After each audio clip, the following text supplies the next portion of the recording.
You step away from that grave right now, or you're going in cuffs. She did not step away. She kept her left hand on the lid of the casket and her right hand on a small spray of white roses she had carried in from the rental car, and she let the words land on her back the way a person lets weather land, without flinching, without answering yet. The man behind her had not introduced himself. He had not stated a basis for the contact. He had walked across 40 feet of cemetery grass in dress Oxfords that were not made for grass, and he had decided what she was before he had finished the walk. That decision was about to cost him a career he had thought was bulletproof. The graveside service for Mother Geneva Quincy, 79 years old, retired school teacher, lifelong member of Mount Calvary Baptist Church, had been scheduled for 10:30 a.m. on a Saturday in mid-October. The casket had been lowered halfway on canvas straps. Pastor Lavinia Tremblay had just finished the second of 3 readings, and the congregation, 61 mourners in dark coats against a sky the color of old pewter, had gone still in that particular quality of silence that lives only at funerals, the silence that is itself a kind of prayer. Then the radio on the man's hip crackled, and he had crossed the grass toward the casket, and the silence had broken. The 911 dispatch log for the morning would later be read into the record at 3 different administrative bodies. Bristow Police Department, incident number BPD 2024-10-147. Date Saturday, October 12th. Time of initial call 10:58 a.m. Caller anonymous, reporting a suspicious individual near the headstones at Ridgemount Memorial Cemetery. A black female, mid-50s, dark coat, possibly carrying a bag, with an additional caller note that the subject was loitering near a recently disturbed plot. Call duration 26 seconds. Assign in units, Officer Garrison Halsey, badge 0419, and Officer Ronaldo Pace, badge 0762. The call would be played back slowly. It would be played loudly. It would be played in front of people whose votes mattered. But on the morning of October 12th at 10:59 a.m., none of that had happened yet. At 10:59 a.m., there was only a woman in a black wool coat standing at the open grave of the woman who had raised her after her own mother died, and there was a man named Garrison Halsey standing 8 feet behind her with his hand near his duty belt. And there was a casket suspended on canvas straps above a clay-walled rectangle that had been dug at first light by 2 men in coveralls who had since stepped back to a respectful distance. The woman did not move. Halsey did not introduce himself. He had not greeted Pastor Tremblay. He had not removed his hat, a small, soft-shell black ball cap with no insignia. He had not lowered his voice for the gathering. He had walked up to a black woman at a graveside, and he had told her to step away. "Did you hear me?" he said. His hand was on his belt, not on his weapon, but near it, in the place a hand goes when the person it belongs to wants the gesture to register without having to be named. I said, "Step away from the grave." The woman turned her head, just her head, not her body, just the precise rotation required for her right ear to face him. "I heard you, officer." Her voice was low. It was not loud. It carried because it was placed correctly inside her chest, and because she had spoken with that voice in rooms where people were paid to listen. Halsey had not been in those rooms. He did not know what that voice meant. He took a step forward. Pastor Tremblay closed her Bible. She was 63, slight in a black robe over a black skirt, and she had buried over 400 members of her congregation in this cemetery over the course of 19 years. She had also negotiated with the Bristow Police Department twice in the past 8 months over what she called uniform disruption of memorial services, a phrase she had used in a written complaint that had been filed, acknowledged, and quietly placed in a drawer. She knew Halsey. Halsey knew her. "Officer," she said, stepping around the head of the open grave with the slow, careful step of a woman who did not intend to fall and did not intend to hurry. "This is a funeral. We have a permit. Mr. Quincy filed it 11 days ago. The cemetery has been notified. The county has been notified. There is no one here who does not belong." Halsey did not look at her. "Ma'am, I'm going to ask you to stay back. We received a call about a suspicious person. I'm doing my job." "You're doing your job at a graveside service." "I'm doing my job." The woman at the casket turned, finally, her whole body now, the small economy of her movement so deliberate that it was somehow louder than Halsey's stride had been. The roses she had been holding, she set on the casket lid, beside a brass plate that read Geneva Ruth Quincy, 1945-2024 in raised letters.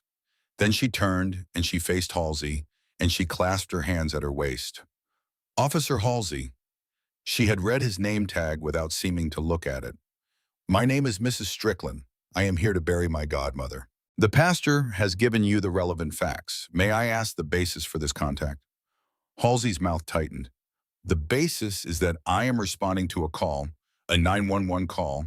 Someone reported a suspicious person. Now I'm going to need you to step away from this grave and provide identification, or this is going to escalate. Escalate to what, officer? The question was not heated. It was clinical.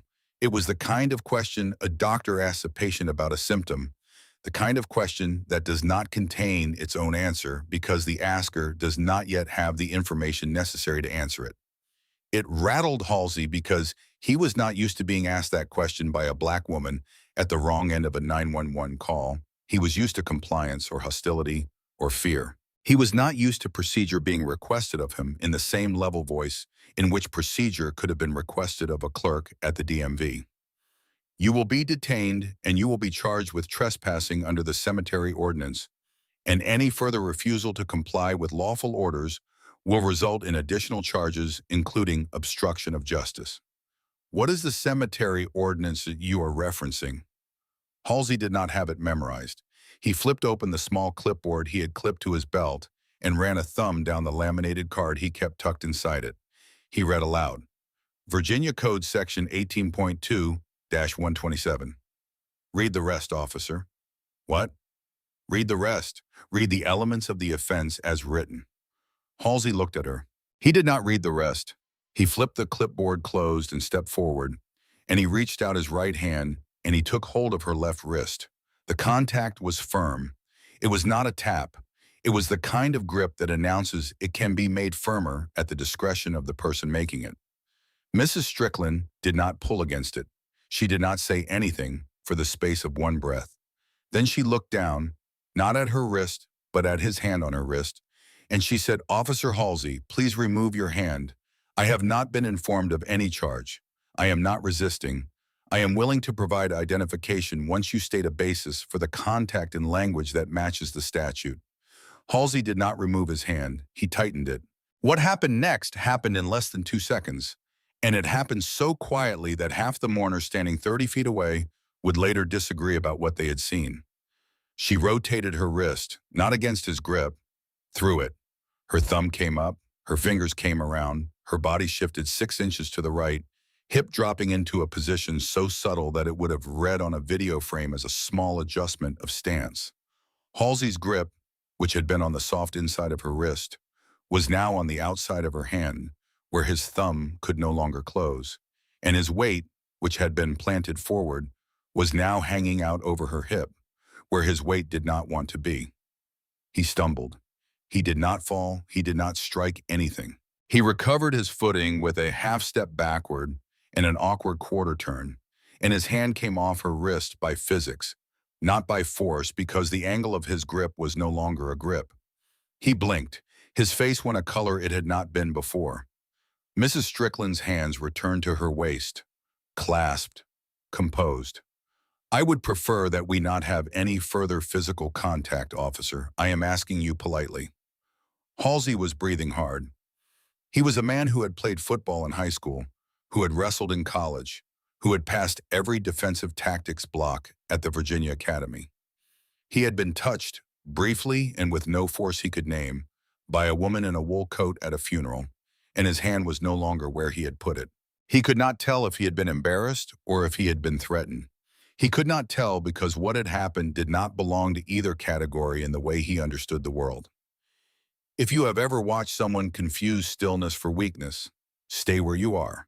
What this officer does in the next 30 seconds is going to detonate the next 9 months of his life, and the smartest person in the cemetery is the one wearing black and saying nothing. Pastor Tremblay took a half step forward. Officer, I really must ask you to stay back, ma'am. His voice was now louder than it had been. Stay back. This subject is being detained.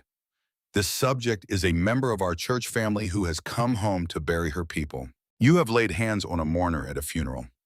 I am asking you for the second time to step back from this grave. Ma'am, you are interfering with— I am presiding over a service. You are interfering with me. Deacon Othniel Quincy, Mother Geneva's nephew, 54, a soft-spoken man in a charcoal suit who had carried his aunt's body to the cemetery in his own hands and who had not slept in 3 days, stepped down from the slight rise behind the casket and crossed to where Halsey stood. Othniel was tall. Othniel was thin.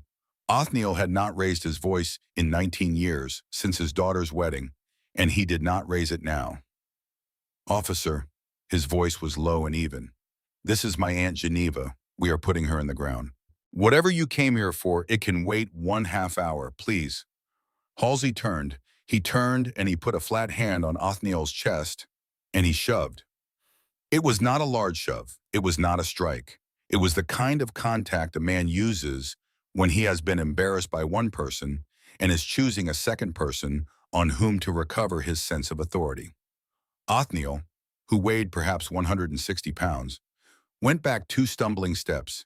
His heel caught the edge of a granite headstone, and he went down on one knee against the stone with a sound that was small and final, and that several of the elderly women in the front row of the gathering would never forget for as long as they lived. A murmur went up. Someone said, "No, no, no, Mrs." Strickland's right hand came up, palm out, in the direction of the deacon. Not at Halsey, but at Othniel. "Stay there. Don't get up.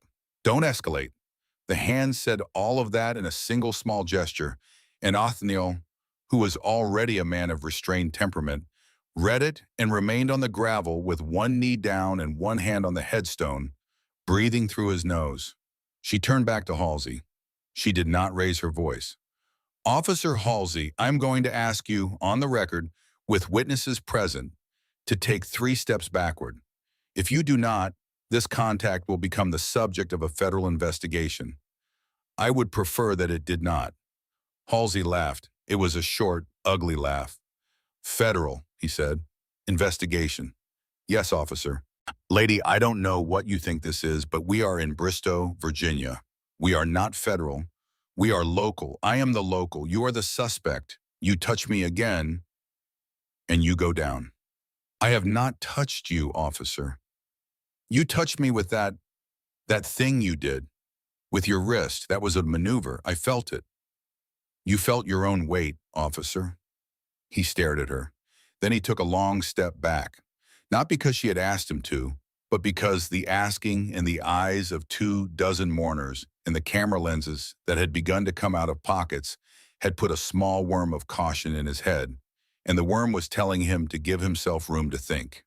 He keyed the radio at his shoulder.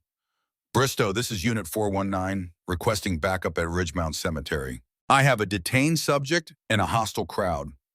"Repeat, Imani. I have a hostile crowd. Send the sergeant." The thing about a hostile crowd, the actual thing, the way the law reads it, is that there has to be a crowd, and there has to be hostility, and there has to be a specific kind of articulable risk to officer safety that justifies escalation.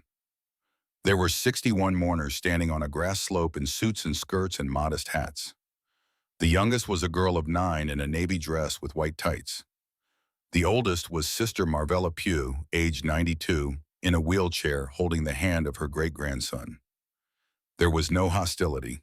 There were 11 phones by later count, each one held by a person who had grown up in a country that had taught them that the only protection a black mourner could expect at the wrong end of a uniform was the lens of a camera. The camera lenses recorded. Mrs. Strickland did not look at any of them. She looked at Othniel on the gravel. "Mr. Quincy, are you injured?" Othniel got to his feet slowly. He brushed gravel from his trouser knee. He was bleeding lightly from a scrape above his eyebrow where the corner of the headstone had caught him. "I am all right." His voice trembled briefly. He cleared it. "I am all right, Imani." A small mistake, a small first crack in the careful surface she had built that morning. Imani, her given name. He was upset. He had used it in front of strangers without thinking. She did not correct him. She did not look at him. She did not blink. She turned back to Halsey, who had not heard the name because he was speaking into the radio, and because, even if he had heard it, the name Imani would not have meant anything to him on the morning of October 12th, 2024. Officer, I would like to note on the record the time. It is 11:04 a.m. You have made physical contact with two individuals at a funeral service. You have invoked a statute. You have not stated the elements. You have called for backup. I am asking, as a matter of procedure, that I be permitted to remain at this graveside until your supervising officer arrives so that the record of this morning is clear. Halsey looked at her. He did not know what to do with her. He was used to fear. He was used to bluster. He was used to, I want a lawyer and I know my rights. And you can't do this. Phrases that always told him exactly which kind of trouble the speaker was about to be in and how easily he was going to dispose of it. He was not used to being asked, calmly, for a record. A record was something that lived after the encounter. A record was a thing you wrote up in a report room with the door closed. A record was a sergeant's signature and a date and a case number, and it was Halsey's, and Halsey owned it. This woman was making the record. She was making it before he had written a single line.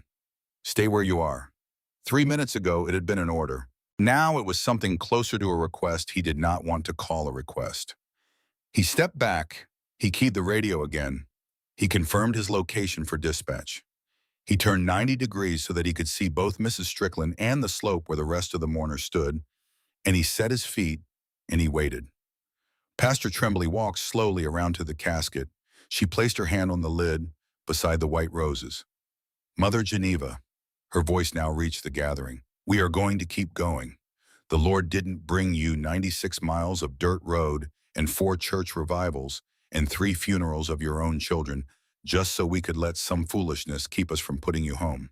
She opened her Bible again. She read the 3rd passage, Revelation 21, slowly, deliberately, while a Bristow police officer stood 8 feet away with his radio in his hand and his hat still on his head.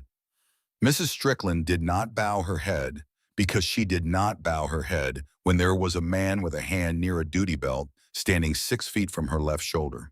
She listened with her eyes open. She kept her hands clasped in front of her. She watched the cemetery's main gate, 47 yards behind Halsey, and she watched the access road that ran along the eastern boundary, and she watched the parking lot with its 11 cars and 1 Bristow PD cruiser, and she counted Halsey's breaths. Halsey's breaths were too fast. He did not know yet that he was afraid. He would know it later. He would know it on the night of November 9th in a room with a state's attorney and a federal prosecutor and his own union representative and a deposition stenographer, when an audio file would be played back at a low volume on a small speaker, and the audio file would be of him. On this morning, breathing into a radio, and the count of his breaths per minute would be entered into the record by an expert witness as evidence of an officer who knew, on some level below conscious thought, that he had crossed a line the law had drawn for a reason. But that was November. It was October 12th. It was 11:06 a.m. There was a sound of an engine, a heavy V8 coming up the cemetery's access road. The vehicle was a Bristow PD Ford Interceptor, white over black, with the department seal on the door. It pulled up onto the access road and parked at an angle behind Halsey's cruiser. The driver got out without hurry. He was a heavy man with a gray brush of a mustache, and the chevrons on his sleeve were sergeant stripes, and his name tag, when he came close enough for it to be read, said Tanner. Sergeant Royce Tanner had been on the Bristow Police Department for 22 years. He had been a sergeant for 9.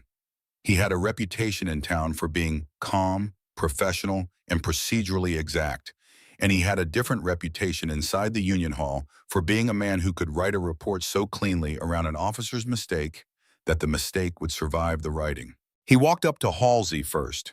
He did not greet Mrs. Strickland. He did not greet Pastor Tremblay.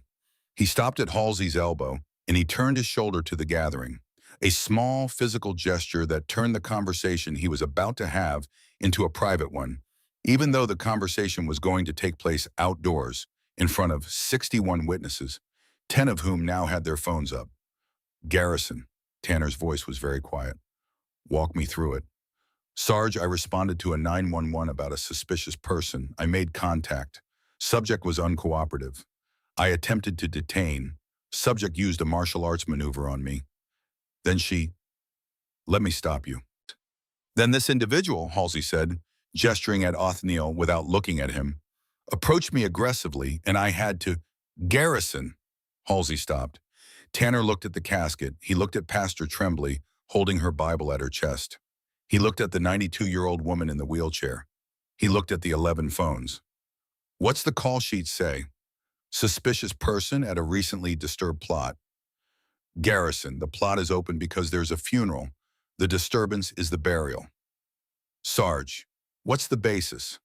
For the contact, Garrison, what's the basis you stated to her on the record? I cited the cemetery ordinance. Which one? Halsey hesitated. 18.2-127. That's a felony statute, Garrison. That's vandalism.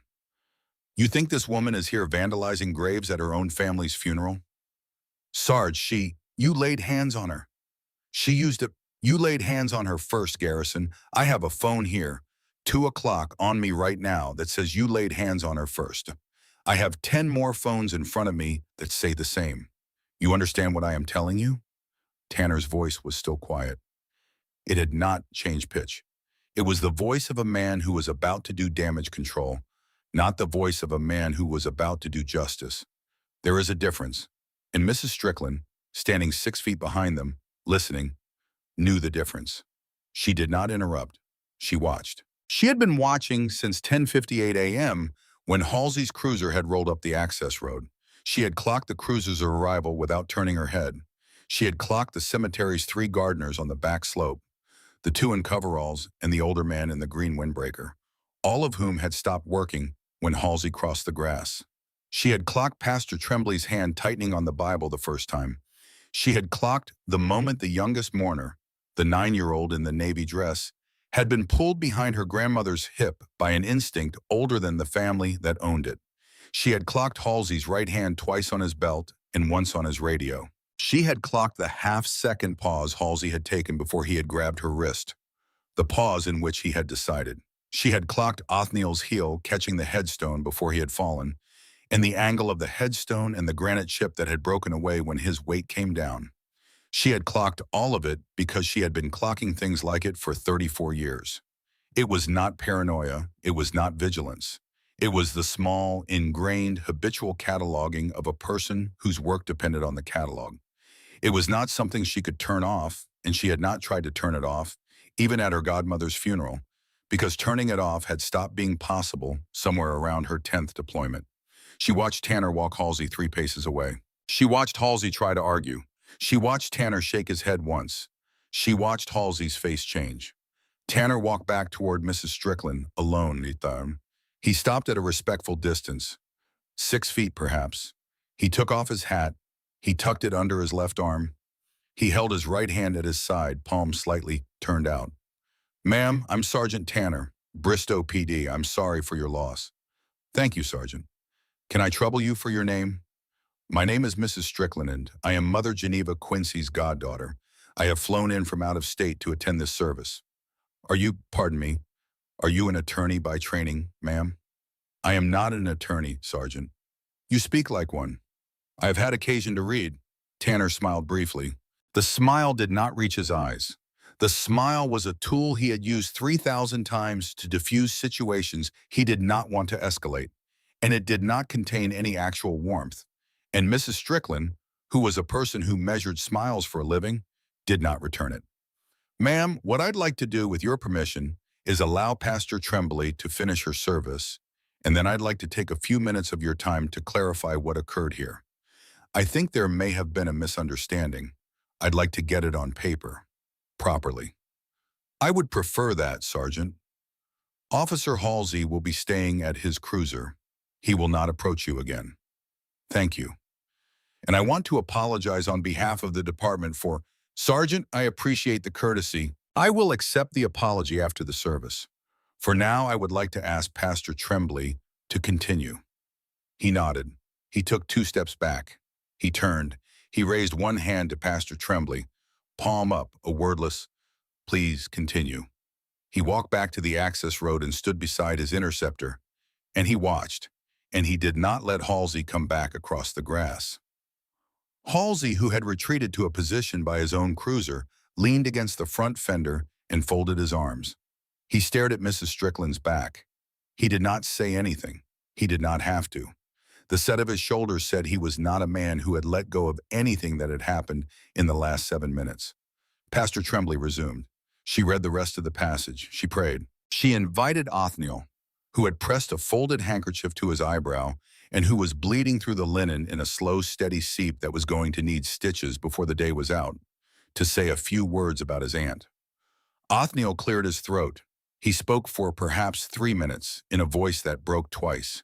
He talked about his Aunt Geneva, who had taught 4th grade at Bristow Elementary for 38 years, who had buried 2 husbands and 1 son, who had baked a pound cake every other Saturday for the deacon's meeting, who had read the Wall Street Journal every morning of her adult life because she had said a teacher who did not know how the world's money moved was a teacher who could not prepare children for the world. He talked about how in 1976, when Imani Strickland was 12 years old, and her own mother had died of a stroke in a kitchen on Winifred Lane, it had been Geneva Quincy who had walked across 2 backyards in a house dress, had picked the child up off the linoleum, and had taken her home, and had kept her. He talked about how Geneva had paid for the SAT prep books out of her own pocket, had sat at the kitchen table with the child every night for 2 years, had refused to let her quit when she had wanted to, had called her once a week, every week, for 40 years after she had grown up and gone away. My aunt raised a lot of children who weren't hers, Othniel said, his hand still pressed to the cloth at his eyebrow. But Imani was the one she said she got to keep. He sat down. Mrs. Strickland did not cry. She had not cried that morning. She had not cried in the rental car on the drive up from the airport. She had not cried at the wake the night before, in the small fellowship hall behind Mount Calvary Baptist, where she had stood for 2 hours and shaken every hand that had reached for hers. She would cry later. She had a place for it.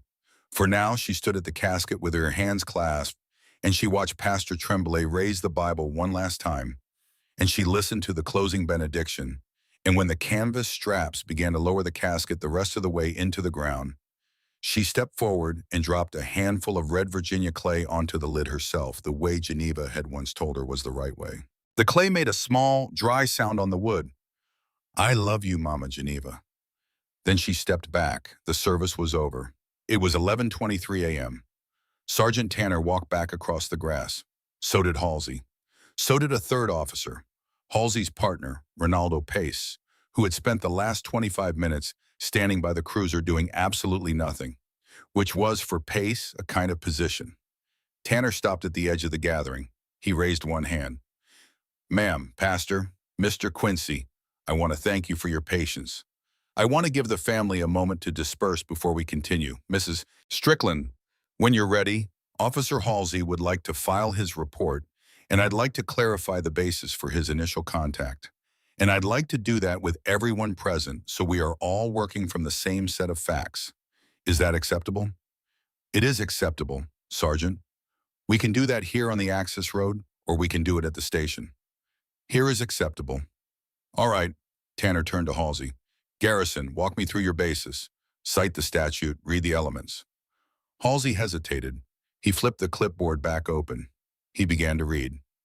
Virginia Code 18.2-127, injuries to churches, church property, cemeteries, burial grounds, etc. Penalty. "Read it as written," Halsey read.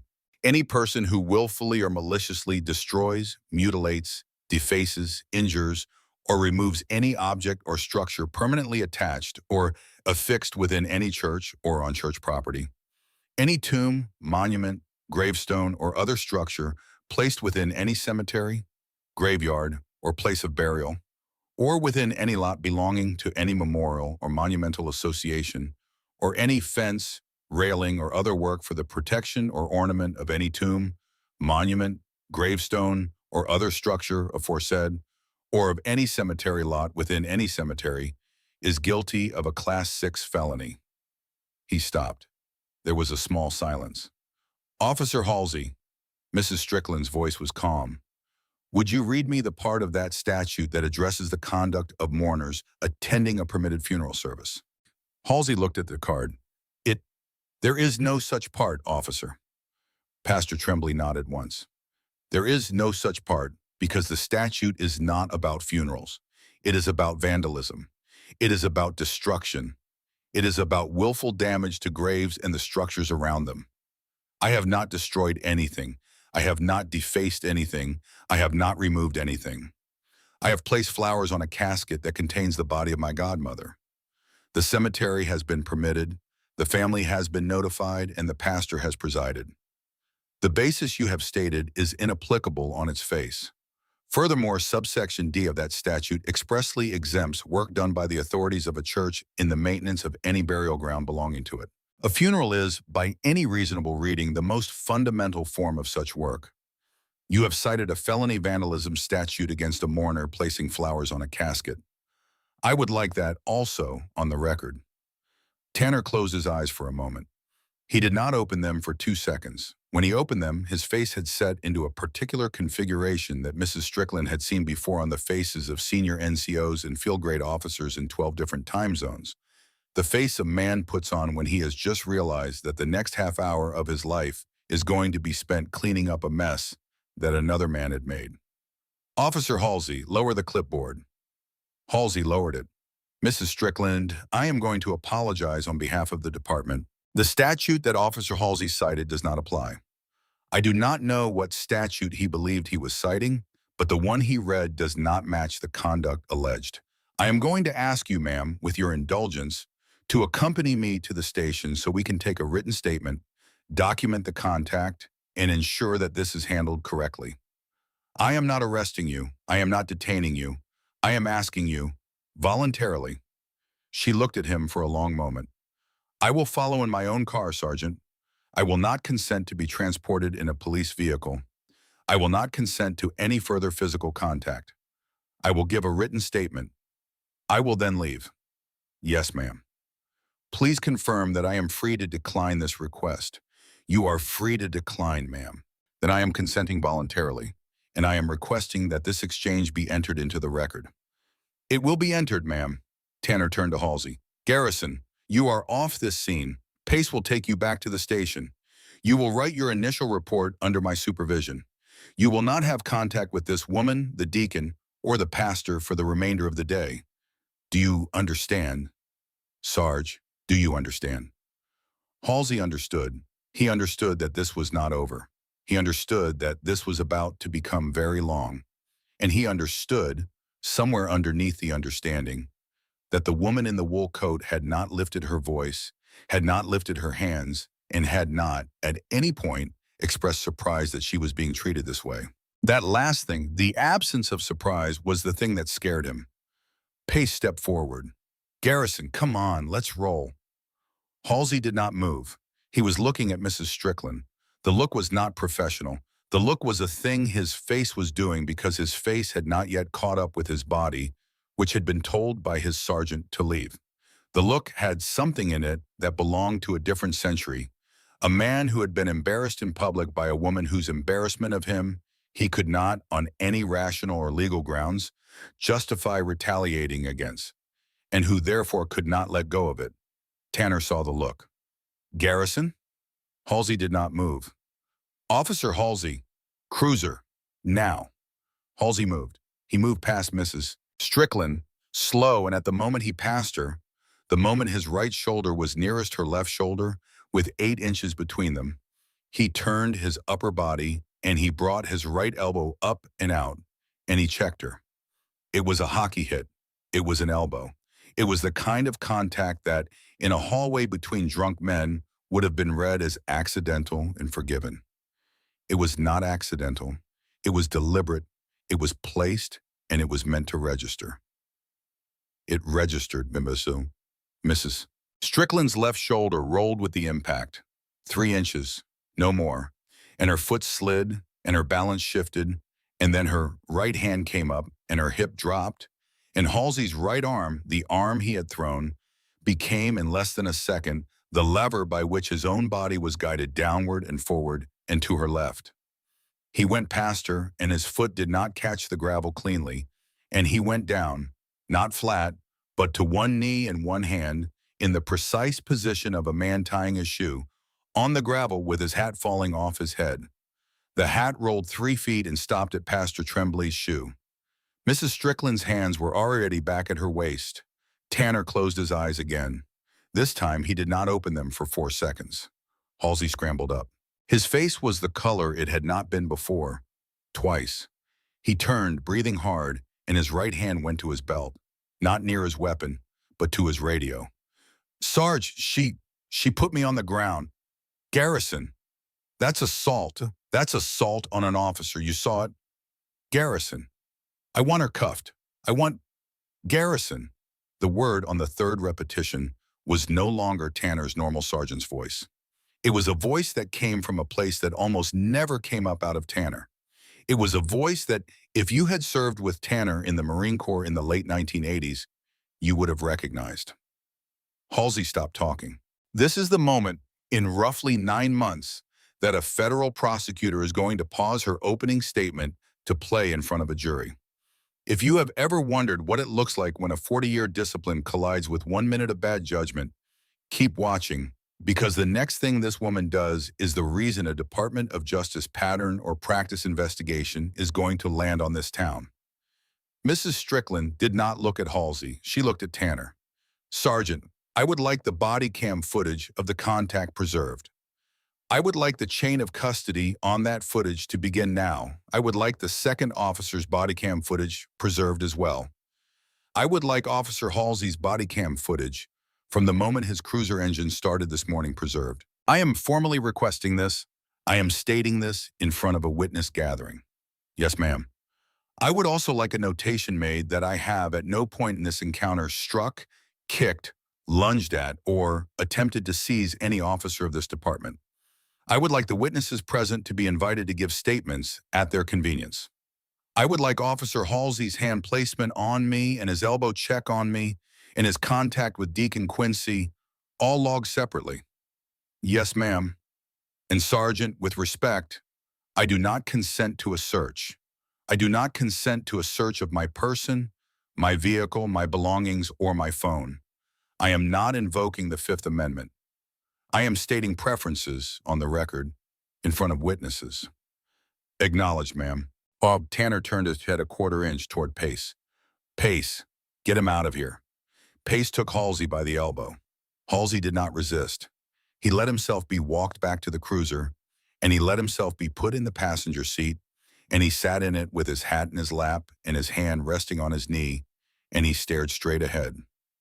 The cruiser pulled away. It rolled slowly down the access road, past the 11 cars in the parking lot, past the cemetery's wrought iron gate, and out onto the county road.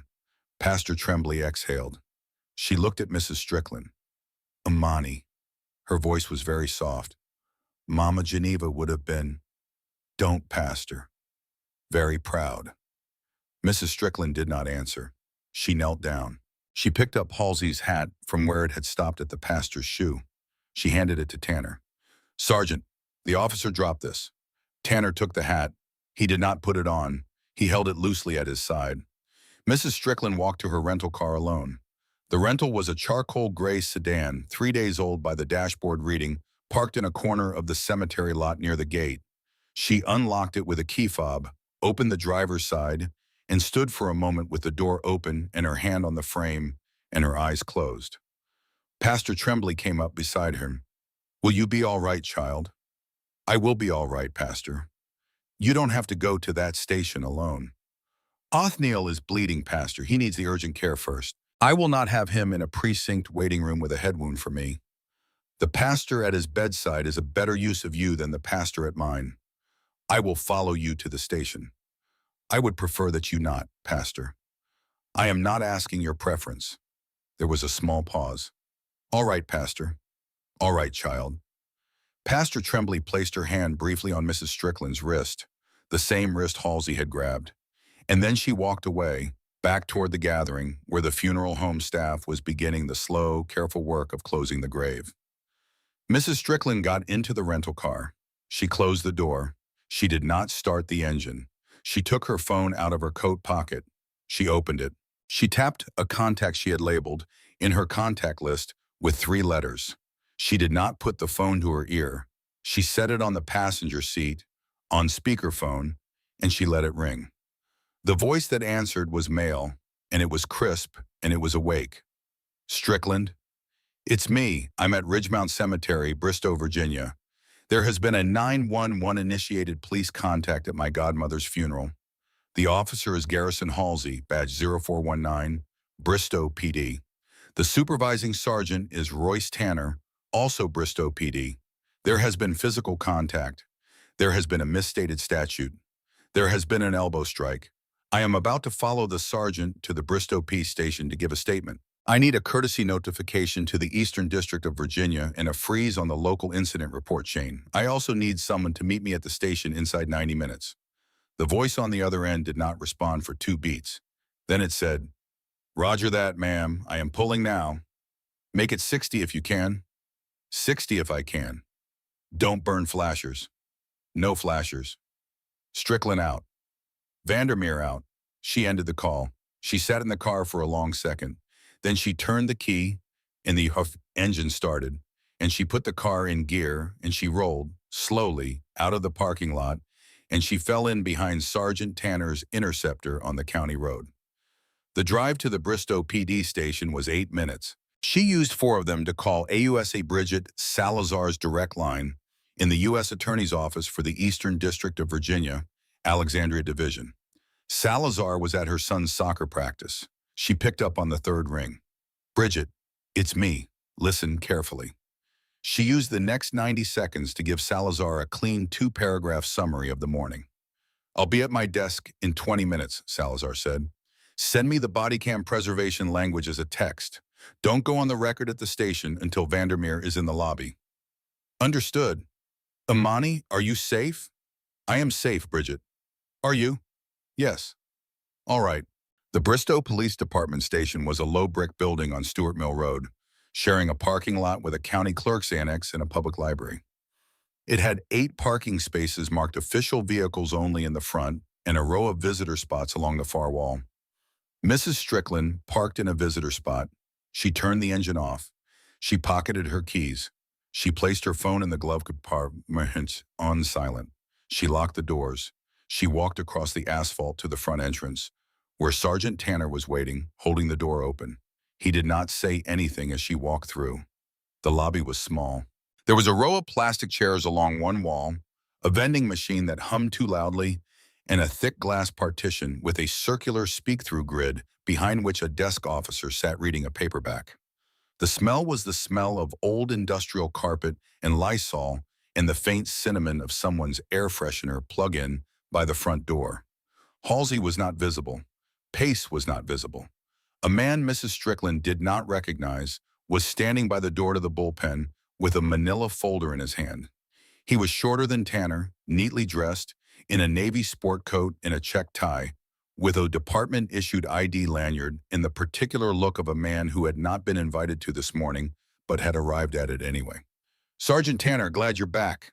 We've had a development." "Detective Matheson, this is Mrs. Strickland." "Pleasure," Matheson said without looking at her. "What development?" Second 911 came in at 11:31. Anonymous caller, female, claims she saw a black female matching this subject's description, casing graves at Ridgemount on Tuesday and Wednesday of this week, also using a notebook and photographing headstones. Caller wishes to remain anonymous. Says she was reluctant to call earlier, but was prompted by what she saw on a neighbor's social media this morning. Audio's in dispatch. "I had it pulled." Tanner looked at Matheson. He looked at the manila folder. He looked at Mrs. Strickland. "Ma'am, I'd like to take you into the conference room and get your written statement. Detective Matheson can wait." "Sarge," Matheson said, "with respect, the second call materially changes the basis. We should be reviewing it as part of the Errol, the underlying contact." "Errol," Matheson stopped. "Ma'am, conference room, right this way." Mrs. Strickland did not move. "Sergeant, I'd like to hear the second call." "Ma'am, I would like to hear it, Sergeant." With Detective Matheson present, before I give a written statement, I would like the call's full text read into the record by the dispatcher who logged it, and I would like the audio played in the open lobby with the door propped, and I would like a copy of the call's metadata, Caller line ID, duration, timestamp, dispatcher name, preserved as of this minute. Tanner's jaw moved. Matheson stared at her. That's not, ma'am, that's not how we do this. We have an established... Detective Matheson, I am declining to give a written statement until the second 911 call is authenticated. The original line recording is preserved with metadata, and the dispatcher who logged it confirms the caller's number was present in the call header. I am formally placing the department on notice that a fabricated 911 call would constitute, at minimum, a violation of Virginia Code Section 18.2 or 61, falsely summoning law enforcement officials, and depending on the chain, potential federal charges under 18 U.S.C. Section 1001. I am asking that the call be preserved unaltered on the original media. I am stating this on the record in this lobby, in front of you, the sergeant, and the desk officer behind the partition, who I assume is Officer. She glanced at the nameplate. Officer Welty. The desk officer, Welty, age 23, lowered his paperback slowly. Yes, ma'am. Officer Welty, you heard what I said? I heard, ma'am. Will you note the time? 11:53 a.m., ma'am. Thank you. Matheson's jaw did the thing jaws do. Tanner said, Errol, get the original audio, pull the metadata, don't touch it. Welty, log this. I want the request, the time, and the response logged. Yes, Sergeant. Mrs. Strickland, please come with me.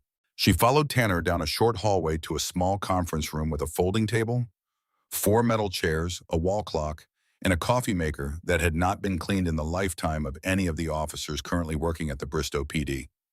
She did not sit. She stood by the table, hands clasped, and she waited. Tanner closed the door behind him. He set Halsey's hat on the table. He sat down.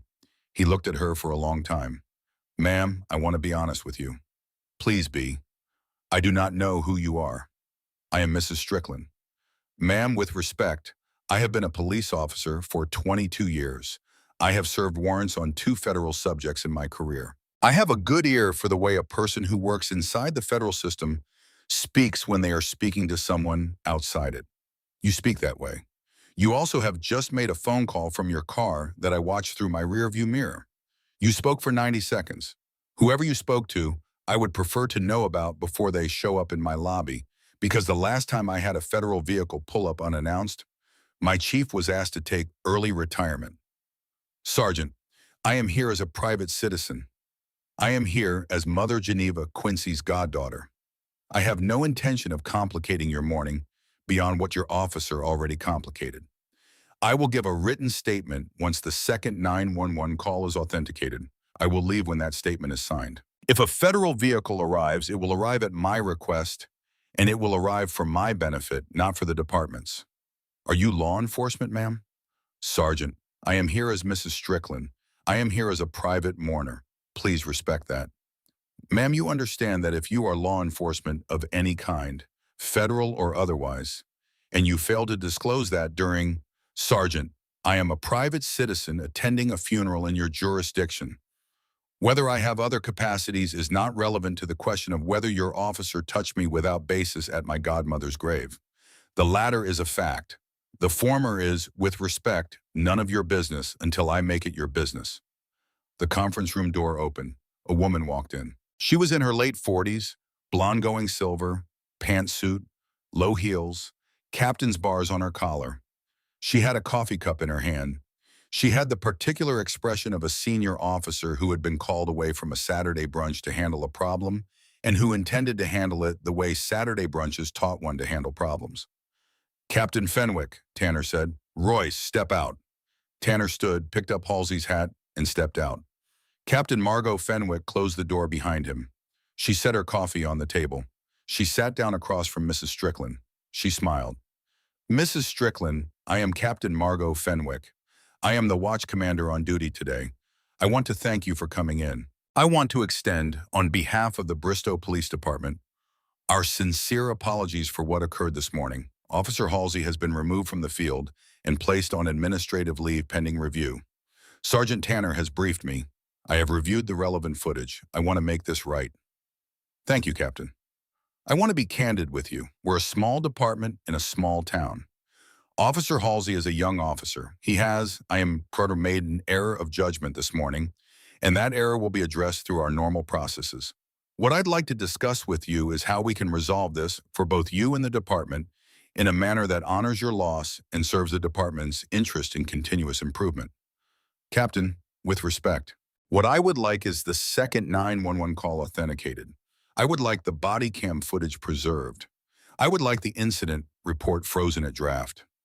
I would like to file a formal complaint in writing today with copies to the Bristow Police Civilian Review Board, the Virginia State Police, the Office of the Commonwealth's Attorney for Prince William County, the Attorney General of Virginia, and the United States Attorney for the Eastern District of Virginia, Alexandria Division.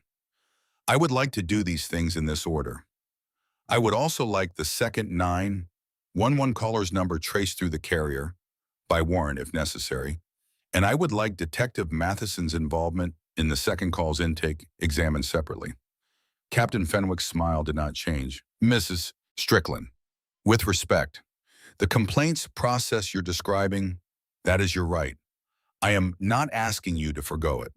What I'm asking is whether there is a path forward that allows us to address this morning more collaboratively.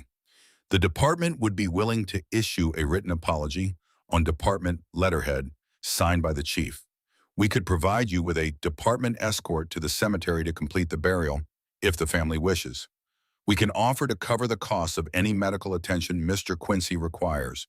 We can, Captain, and we are prepared to... Captain Fenwick? Fenwick stopped. Captain, I am declining the offer with respect. I am not interested in a settlement of this morning's events through informal channels. I want them processed through formal channels. I want them on paper. I want them on record. I want them reviewed by independent oversight. I would like to leave the station now with the understanding that a written statement will be provided by counsel within 10 business days, and I would like to do so without hindrance. Mrs. Strickland, am I free to go, Captain? Fenwick paused. You were never under arrest, ma'am. Then I am free to go. Yes, ma'am. Thank you, Captain. Mrs. Strickland stood. She walked to the door. She turned. Captain, one more thing. If you would, please ask Detective Matheson to preserve the original audio of both 911 calls and the dispatcher logs and any communications between Officers Halsey and Pace and the dispatcher and the caller of the second 911 and any communications between Detective Matheson and any third party regarding either call. I'll ask the same in writing within 24 hours, but I'd like the preservation to start now. Mount Calvary Baptist Church will request the same in writing, separately, this afternoon, and Pastor Tremblay will sign that request herself. Understood, ma'am. Thank you. She opened the door. The hallway was narrower than she remembered. The fluorescents hummed overhead. The carpet runner ended 6 feet from the conference room door, exposing scuffed linoleum the color of weak coffee. Detective Matheson was waiting against the opposite wall. He had been there for some time. The manila folder was still under his left arm. His sport coat was off. His sleeves were rolled to the forearm. He had loosened his tie one button. He had the look of a man who had decided his role for the morning and intended to play it. He pushed off the wall when the door opened. Mrs. Strickland, a word. Detective? Just a word. She did not stop walking. He fell in alongside her, matching her pace down the narrow hall. I'd like to take your statement on the second caller, voluntary, 5 minutes. The captain has been generous. I have my own process. I don't go home until my paperwork closes. Help me close it. Detective, I have declined. You declined a written statement. You haven't declined to answer questions. I am declining now. He stepped in front of her. He did it the way men have stepped in front of women in narrow hallways for as long as there have been narrow hallways and men and women. He did not raise his hand. He did not raise his voice. He simply put his body in the line of her motion, half a step too close, and he let his shoulder catch hers as she tried to move past. The catch was a brush, a 1/4 inch of contact with 190 pounds of lean. She stepped to the right, 6 inches. His shoulder slid past her coat. Detective Matheson, I am leaving. Please step aside. Ma'am, I am asking. You are blocking. I am asking. Step aside, detective. His right hand came out of his pocket and took her left elbow. It was not a hard grip. It was a polite grip in the way some grips on the elbows of women are polite. The grip a man uses to guide someone where she has not asked to be guided. The grip whose entire function is to communicate that her onward motion exists at the discretion of the hand holding her. She did not pull against it. She turned her elbow inside his palm, a quarter rotation, nothing more, and his thumb, which had been on the soft inside of her arm, was now on the bony outside of it, and his fingers, which had wanted to close, could not. His grip was a grip on nothing. The folder under his arm shifted. The paper slipped. 3 pages spilled.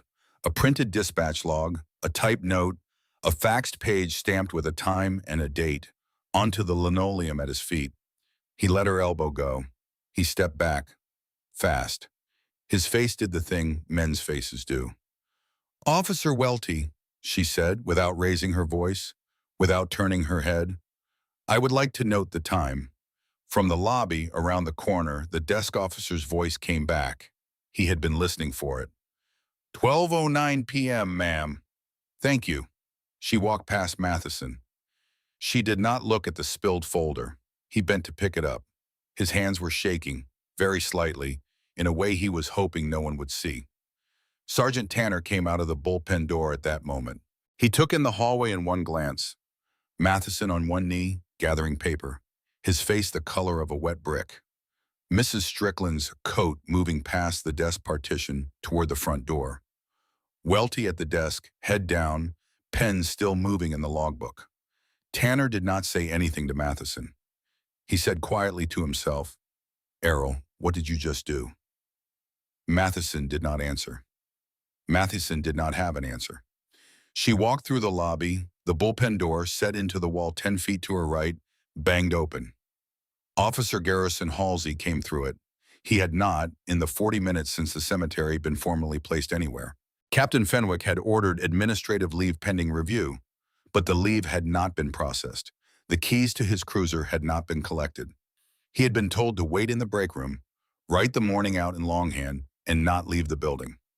He had decided otherwise. He was in shirt sleeves. His duty belt was off. His hat was off.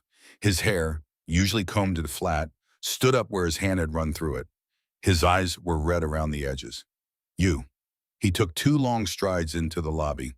You. Hey, you don't get to walk out of here. Hey. Mrs. Strickland did not turn. She kept walking. Her pace did not change. Hey, I'm talking to you. Look at me. Look at me when I am... A second figure burst through the bullpen door behind him. Officer Ronaldo Pace. Pace was 4 inches shorter than Halsey, 40 pounds lighter, 12 years younger, and not in any obvious sense a person whose body was suited for the work he did next. He took Halsey from behind, both arms locked around Halsey's upper arms in a textbook restraint hold, weight braced against his back, and he walked Halsey 3 feet sideways, out of Mrs. Strickland's path, with the grim economy of a man whose career was, in the next 3 seconds, going to be either saved or ended. Garrison, stop. Get off me, Ronaldo. Garrison, get off, get your hands. Garrison, Sergeant Tanner's voice came down the hallway like a lid coming down on a pot. Officer Halsey. Halsey stopped. He did not stop because Pace's arms had stopped him. He stopped because the voice had hit a place in his nervous system that the 22 years of Royce Tanner's voice had built into him. He stopped the way a dog stops when its handler says one word. Pace did not let go. Tanner came down the hall in 5 strides. He pointed at the bullpen door. Garrison, in the back. Now, Pace, you do not let go of him until he is in the lieutenant's office and the door is closed. You sit on him if you have to. Sarge, move. Pace moved. Halsey moved with him, half walked, half dragged, and the bullpen door swung shut behind them with the heavy click of a door whose closing meant something. Tanner turned. Mrs. Strickland was at the front door. She had not turned her head. She had not slowed. She had not, at any point in the previous 15 seconds, given any indication that the events behind her had registered in any way her face was willing to display. "Ma'am," she paused at the door. She turned her head a quarter inch. "Sergeant, I'm sorry." "Yes, Sergeant." She pushed the door open and walked out. She walked into the parking lot, and she stood for a moment in the October light and looked at the skeeton. The front door of the station opened behind her. Detective Matheson came out. He had his sport coat back on. The manila folder, now thicker by what looked like 2 more sheets, was clamped under his left arm again. His tie was knotted at the throat. He had taken the 60 seconds inside to put himself back together, and he had not put the part of himself back together that mattered, but he had put the visible parts where they belonged. He came down the 3 concrete steps without looking at her. He angled across the parking lot, 12 feet ahead of where she stood, and he reached her rental car before she did. He stopped at the driver's door. He turned. He folded his arms over the manila folder. He leaned a hip against the fender of her car, light, like a man at a tailgate. "Mrs. Strickland, I'd like to ask one more time." "Detective, one more time, voluntarily. Come back inside. Provide your full name, your address, your date of birth, and your reason for being in Bristow this morning." "I have provided my name." "You have provided a name. It is the name?" "Ma'am, I'm a detective. I read people for a living. The way you walked into this building, the way you walked out of this building, and the phone call you placed from your car at 11:46 a.m., I clocked all 3. I would like to know who you are. I would like to know it now. And I would like to know it in writing." She stopped 6 feet from the car. She did not move closer. "Detective, please step away from my vehicle." "I will, ma'am, after we—" "Step away, detective." He pushed off the fender. He took 2 slow steps toward her. He stopped at 3 feet. "Bag, please." "Excuse me?" "The bag, ma'am, the leather one over your shoulder. I'd like to look in it." "You do not have my consent to look in any bag." "Then we have a probable cause issue because Officer Halsey told me on his way in that you reached into that bag during the contact at the cemetery and pulled something out." "I have not, at any point this morning, opened any bag." "That's what you say, ma'am." "That's the fact, detective." He reached. His right hand came forward, slow, palm down, toward the strap of her leather satchel where it crossed her left shoulder. He did not lunge. He extended. He extended in the way a man extends his hand when he is testing whether he is going to be allowed to do the thing he is doing. Her left hand came up. It moved exactly as much as it needed to. Her thumb caught the back of his thumb where it had begun to close on the strap. Her fingers wrapped his hand from the outside. Her right elbow dropped 6 inches to the right, and his arm went with the elbow. He went 2 steps forward, off balance, into the precise position from which a small adult could have, without effort, put him on his knees beside her car door. She did not put him on his knees. She let his hand go. He pulled it back to his side, hard, the way a child pulls his hand back from a burner he has touched. "Detective, the next time you reach for me, you will be reaching at a federal office, and I will note it on the record, and it will not go well for you." She did not raise her voice when she said it. She did not say which federal anything. She let the noun sit in the air, undefined in front of him, and she watched his face try to decide what it had just heard. A black government plate sedan was pulling into the visitor lot. The driver was a man in his early 50s, in a dark suit with the particular bearing of a soldier who had been wearing civilian clothes for so many years that the suit had become his uniform. He parked. He got out. He did not approach her. He simply stood by his open driver's door, and he gave her one nod. He gave Detective Matheson one look. Matheson did not return either gesture. Matheson took 3 steps backward from her car, very slowly. He turned halfway. He looked at the plates on the black sedan. He read them. He read them again. He went a color his face had not been at any point that morning. He turned the rest of the way and walked, without looking back, to the station's front door, and he went inside, and the door closed behind him. She gave the man at the sedan one nod back. She walked to her rental. She got in. She closed the door. She put the keys in the ignition. She did not turn them. She put both hands on the steering wheel, and she sat, and she let the morning sit on her shoulders for the first time since 6 a.m. For the first time, her hands shook. She closed her eyes. She breathed once, twice, three times the way she had been taught to breathe in a small room on the second floor of a brick building in Southwest Virginia in the summer of 1991, when she had been 21 years old and it had been her first week of training. She opened her eyes. She reached into the inside pocket of her wool coat. She pulled out a folded piece of paper. The paper was a single sheet, printed front only. The top of it was redacted in two places. The body of it was a forwarded email dated 6 days earlier. The sender field was a name she recognized. The recipient field said redacted. The subject line said REBR177, closure recommended. The body of the email said three things. It said the contractor's site evaluation at the Western Armory Annex had been completed. It said Caspian Logistics LLC's bid had been selected for the storage management subcontract, pending final signatures. And it said at the bottom in a CC line that the sender had clearly not intended to leave visible, coordinate with BPD 0419 RE, site security walkthroughs, same arrangement at previous site, BPD 0419, Bristow Police Department, badge 0419, Officer Garrison Halsey. Mrs. Strickland looked at the line for a long moment. Then she folded the paper back into its envelope, and she put the envelope back into her coat, and she put both hands back on the steering wheel. She had not flown to Bristow only to bury her godmother. She had also flown to Bristow to find out why the badge number she had been quietly tracking for 6 weeks belonged to a small-town officer in a small-town department in a town that should not have come up in a federal contractor fraud probe. And now she knew. Now the badge had a face. Now the face had laid hands on her at a graveside. Now the morning was something else entirely. Subscribe and stay with this story, because this is the part where what looked like one bad cop on one bad morning becomes something none of these people are ready for. And the part where this woman stops being polite is closer than any of them think. She turned the key in the ignition. The engine started. She glanced once in the rearview mirror at the black sedan. The man in the suit was still standing beside his open door. He waited until her car was in gear. Then he closed his door. Then he got back in his sedan and he pulled out behind her, and he followed her at a respectful distance, 3 cars back, out of the parking lot, onto Stewart Mill Road, and away from the Bristow Police Department station.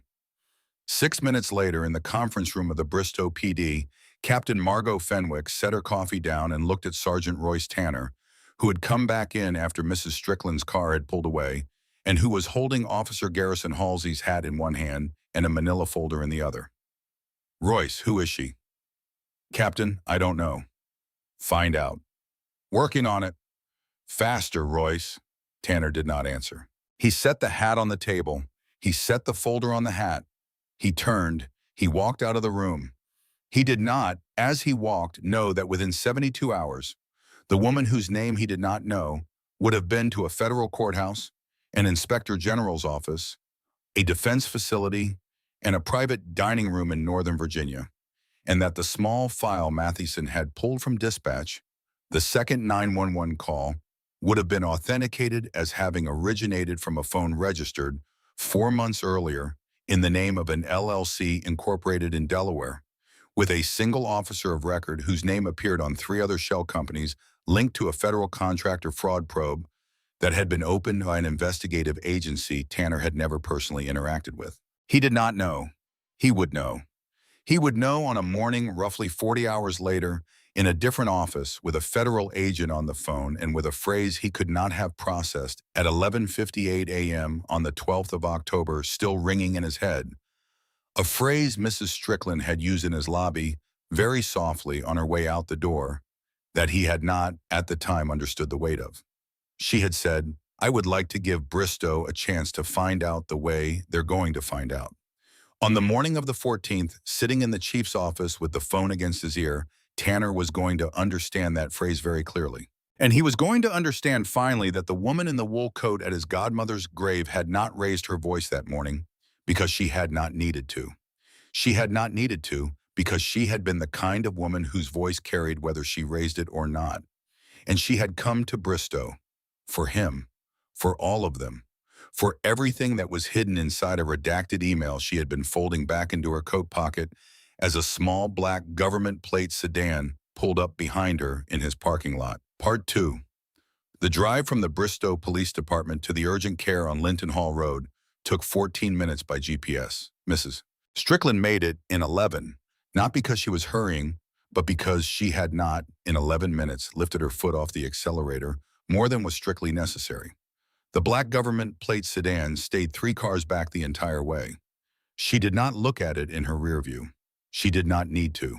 She had clocked the make, the year, the plate, the partial decal that would have read, on a closer pass, in a font she recognized from a building in a different state, and the small antenna mast on the trunk that had told her, without Vandermeer having to say it, what kind of office he had driven down from him that morning. She turned right onto Linton Hall, and she pulled into the urgent care lot at 12:31 p.m. Pastor Tremblay's blue Buick was already at the front door, parked at an angle. The pastor was standing beside it in her funeral robes. She saw the rental, raised a hand once, and walked across the asphalt to meet her. "He has 6 stitches above the eyebrow," Pastor Tremblay said before Mrs. Strickland had finished closing her car door. "The doctor said no concussion. He wants observation tonight. I am going to take him home with me. Sister Pugh is going to sit with him until midnight. His wife is on her way from Richmond."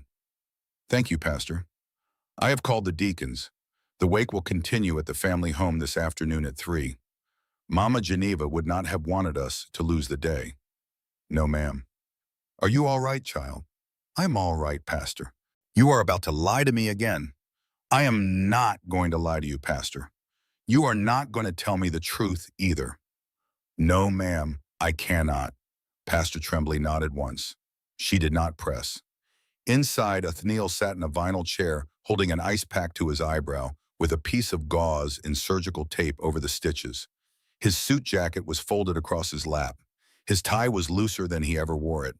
He looked up when she came in, and he tried to smile, and the smile pulled at the stitches, and he winced. "Imani." "Mr. Quincy, I'm sorry I called you by your given name in front of the officer. You were upset. There is no apology required. It was a slip." It was a slip he did not hear, and if he had heard it, the name would not have meant anything to him this morning. "It will eventually." "Yes." She sat down beside him. She did not take his hand. He did not take hers. The Quincy's were, on his side as on hers, not a touching family in public, and the not touching now was a kind of tenderness in itself. "How is your head?" "It hurts. The doctor said it will hurt for a few days." "You are going to Pastor Tremblay's tonight." "She has told me." "I am going to come by the wake at 3. Then I am going to leave you to your family. I will be at the hotel in Tyson's." "Imani." "Yes." "What did you do at the station?" "I gave them an opportunity." "For what?" "For the morning to be a small thing. They declined. So now it is going to be a larger thing." "That is not a thing I am doing to them. It is a thing they are doing to themselves." He looked at her for a long second. "All right. All right." She stood up, placed her hand briefly on his shoulder, the only touch she would offer him that day, and walked back out to the lot. She drove west on Linton Hall and turned on to Route 28 North and pulled into the Sheets station at the corner of Linton Hall and Wellington. She parked at the far end of the lot near the dumpster fence. She bought a black coffee inside, paid in cash, and sat back in her car with the window down. The black sedan rolled into the lot 2 minutes later and parked in the row behind hers, headed in the opposite direction, so that the driver's window of the sedan was 30 inches from the driver's window of the rental. Lieutenant Colonel Peter Vandermeer had been an Army warrant officer for 11 years before they had gone and made him an officer, and he had been an officer for 16 years after that, and he had the long calm of a man whose previous job had involved walking very slowly through doorways no one else had wanted to walk through.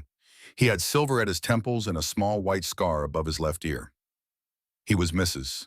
Strickland's chief liaison to the Army Inspector General's office and her oldest working friend, and he was one of 9 people on the East Coast of the United States who knew what she did for a living. He did not look at her when he spoke. "Ma'am." "Peter, I have called Bridget. She is at her desk.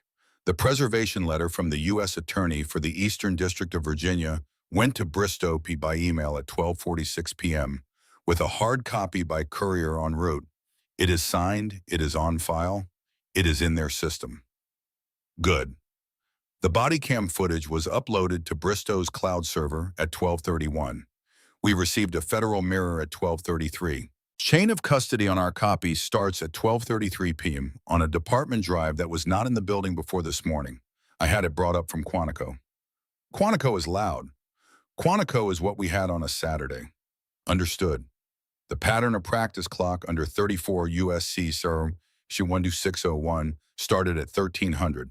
Civil Rights Division is briefed. They are not opening yet. They are watching. Good. Ma'am? Peter. BR1177 went up 2 pay grades while I was driving. Caspian Logistics LLC has 6 federal subcontracts across 3 districts, and the badge 0419 connection on the redacted email metadata is now confirmed by 2 separate forensics. The same address that registered the second 911 caller's number this morning also registered a Caspian field office in May. Matheson. We do not have him on it yet. We have him in the same building. We will know more in 72 hours. Peter, I want him sealed at his desk. I do not want him driving anywhere. Bristow PD has put him on light duty pending review. He is not driving anything that has a Bristow plate. Good. Vandermeer turned his head and looked at her. Ma'am, the footage of you at the cemetery is on 3 networks already. 2 of the phones in the gathering belong to people who post for a living. The video is going to be in front of a national audience by tonight. You are going to be a face. Your face is going to be looked at by people whose business is looking at faces. I know. Bridget is asking whether you want to surface. No, Selma. She is asking when. By yet. Ma'am? Not yet, Peter. Once you are a face, you are a face.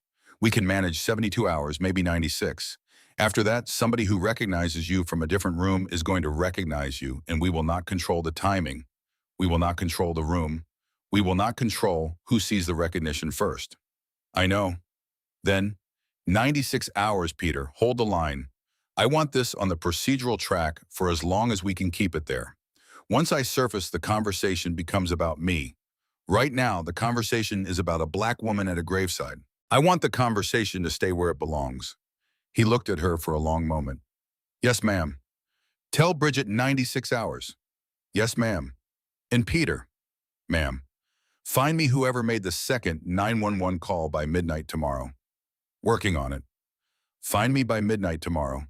Yes, ma'am. She raised her coffee. He raised his. 2 cups touched, very lightly, through 2 open car windows in a Sheetz parking lot, and then the lieutenant colonel started his sedan and drove away. She sat alone for another 4 minutes. She did not drink the coffee. When she finished sitting, she put the car in gear and drove south, back toward Bristow, and toward a wake that was about to begin in a small 2-story house on Winifred Lane that had once had a 12-year-old girl on its kitchen floor and a woman in a house dress walking on up at its driveway. At 1:12 p.m. in the conference room behind the lobby of the Bristow Police Department, Sergeant Royce Tanner sat across from Captain Margot Fenwick and said the sentence he had not wanted to say out loud all morning. Captain, we do not know who she is. We have run her through DMV. Virginia has nothing under Strickland that matches her age and description. We have run her through the regional database, nothing within 90 days. We have her plate from the rental. The rental is an Avis out of Reagan National, picked up at 6:40 a.m. by a holder with a corporate code. The corporate code is sealed at the Avis end. Our request for the holder name was kicked back inside 30 seconds with a polite line about a federal block. A federal block. That is the language they used. Fenwick set her coffee cup down very carefully. Royce, Captain, what kind of woman gets a federal block on a rental holder name? Captain, with respect, I do not think she is a woman who got a federal block. I think she is a woman who is the federal block. Fenwick stood up. She walked to the window, looked at the empty space where the rental sedan had been, looked at the empty space where the black government plate sedan had been, and she stood there for 15 seconds. When she turned back, the smile she had carried into the room with her godmother's coffee that morning was gone. Royce, where is Garrison? In the lieutenant's office. Pace is with him. He has not stopped moving in 14 minutes. Where is Errol? At his desk, working the second 911 call. He has been pale since 12:15. He has not made a phone call since 12:16. Why? Because the number on the second 911 came back. To what? To a Caspian Logistics LLC line registered to a PO box in Reston, Virginia, 4 months ago by a registered agent with a Wilmington, Delaware mailing address. Royce. Yes, Captain. What is Caspian Logistics LLC? I do not know, Captain. I have asked. I have asked twice. The answers I am getting are the kind of answers you get when the people you are asking are deciding in real time whether they are allowed to tell you. Fenwick sat back down. She placed her hands flat on the table. She looked at her own knuckles for a long moment. All right, Royce, I want every officer on every shift this weekend to be aware that any further contact with Mrs. Strickland, with the deacon, with the pastor, with any person at that funeral, with any vehicle at that cemetery, with any phone that pings any tower within 2 miles of either location for the next 48 hours, has to come through me first. Not Errol, not the lieutenant. Me, are we clear? We are clear, Captain. And I want Errol's desk locked down. I want the second 911 audio in my safe before 3 p.m. I want the ledger of every call he has made on the department phone in the last 6 weeks on my desk by 5. I want the visitor log from the building permits annex for the last 60 days by tomorrow morning. Captain, that last one is going to require, I will sign whatever you need me to sign. Yes, Captain. Royce. Captain. Whoever this woman is, we are not going to win the next 4 days by being clever. We are going to lose less by being correct. Tell every officer that, and tell Garrison when he is calm enough to hear it, that he is going to do exactly what I tell him to do for the next 90 days, or he is going to discover that this department is no longer a place where a man's mistakes get carried for him. Do you understand me? I understand you, Captain. Good, now go put the building back together. Tanner went. At 2:04 p.m., in a brick rambler off Aden Road on the south side of Bristow, Officer Garrison Halsey sat at his kitchen table with a glass of bourbon and his cell phone, and the morning's events spilled out of him in a low monologue to a man on the other end of the line who was not, by any reasonable definition of the word, his friend, but who was, on the afternoon of the 12th of October, the only person Garrison Halsey could think to call. His brother-in-law worked at the courthouse. His brother-in-law had told him twice in 3 years to stop calling for advice on department matters, because the brother-in-law was a paralegal in the family law section and did not handle police business. The brother-in-law was on the line for 9 minutes. Halsey said, in the course of those 9 minutes, that the woman had been rude from the jump, that she had put hands on him, not the other way around, no matter what the video says, that the deacon had lunged, that the second 911 caller had been a concerned citizen acting in good faith, that Captain Fenwick had been a woman who can't tell who her own people are, that Sergeant Tanner had been a sellout the day they made him sergeant, that Detective Matheson was a soft hand, and that woman embarrassed him in the hall, and now he's done, that the morning was going to blow over by Wednesday, that the morning was the worst morning of his career, that he was going to get her and not the legal way. The brother-in-law hung up at minute 9. The brother-in-law called Captain Fenwick at minute 11. Captain Fenwick listened to the brother-in-law's recap for 2 minutes and 40 seconds. And at the end of that time, she said very quietly, "Thank you, Mr. Voss. I am going to have someone come by and take a written statement. Please do not contact Officer Halsey again until I tell you it is all right to do so." She hung up. She stared at the phone on her desk. She picked up the receiver. She dialed the lieutenant. "Get me Pace. Tell him to drive Halsey home, sit on his couch, take his service weapon, take his department phone, take his keys, and stay there until I say otherwise. I am calling EAP. I am calling the union. I am calling the chief at his daughter's wedding. Do it now." She hung up. She put her face in her hands for exactly 6 seconds. She lifted her face out of her hands. She picked up the receiver again. She made 11 phone calls in the next 40 minutes. And at the end of those 40 minutes, the Bristow Police Department was in a posture it had not been in since the summer of 2007. If you have ever wondered what the inside of a small police department sounds like in the first hour after the wrong person has been touched at the wrong funeral, What you are hearing's 40 years of small favors and small protections coming unwound in the same building on the same Saturday afternoon. Stay with this story. The wake at Mother Geneva Quincy's house began at 3 p.m. and was scheduled to run until 8. And by 3:15, the small front yard of the two-story on Winifred Lane had filled to the sidewalk with church members and former students and neighbors. And a quiet line of cars stretched back 2 blocks toward the elementary school where she had taught for 38 years. Mrs. Strickland arrived at 3:22. She had changed out of the wool coat into a navy blue dress with three-quarter sleeves and a small string of pearls. The pearls had been Mother Geneva's.